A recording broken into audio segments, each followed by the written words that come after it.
senator from Nebraska. Thank you, Mr. President. I ask unanimous consent that the quorum call be vitiated. Without objection. And, Mr. President, I ask unanimous consent to speak up to 7 minutes as in morning business. Without objection. Mr. President, I rise today with a heavy heart that I pay tribute to the life and legacy of a friend, Jim Young. Jim passed away on February 15th after a courageous battle with pancreatic cancer. My thoughts and my prayers are with his wife Shirley, his children, and his grandchildren during a very, very difficult time. Even as we mourn his passing, though, we celebrate his deep love for his family, his tremendous commitment to his community, and his impressive example of leadership. Jim's family, friends, his co-workers, his admirers from across Nebraska and our great nation are mourning the loss of a life defined by great service and by great leadership. It is my privilege today on the floor of the United States Senate to honor his legacy. Jim knew the importance of hard work and commitment to purpose. That's how he climbed the ladder of success to become the president and the chief executive officer and later chairman of the board of Union Pacific Corporation. Jim's integrity was unquestioned. He loved his work and carried his enthusiasm beyond UP as he led the American Association of Railroads and other professional organizations.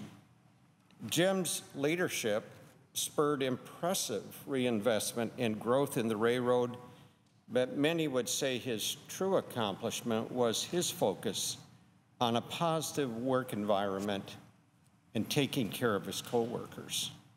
His concern for their well-being was genuine, and they knew it. It would be difficult to categorize Jim's greatest contributions beyond his tremendous impact on UP and the railroad industry, because Jim did everything. He loved our great state. He loved his hometown of Omaha. He set a shining example of what it means to give back to the community. The list of boards on which he served and organizations for which he volunteered could literally fill a book. From the Greater Omaha Chamber of Commerce to the Joslyn Art Museum, the University of Nebraska, to the Salvation Army, Jim's commitment to serving and to improving the lives of others is just simply unmatched. He did not take for granted his success and dedicated time and attention to assisting those who had less, fewer resources. Evidence of his generosity can be found in all corners of the community.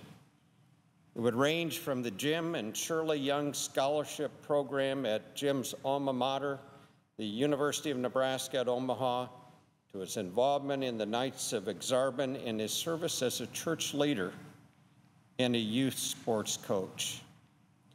I am so confident that I speak for all Nebraskans when I say we've lost a great leader and a community partner. I feel like I've lost a friend. Jim gave of himself in all he did.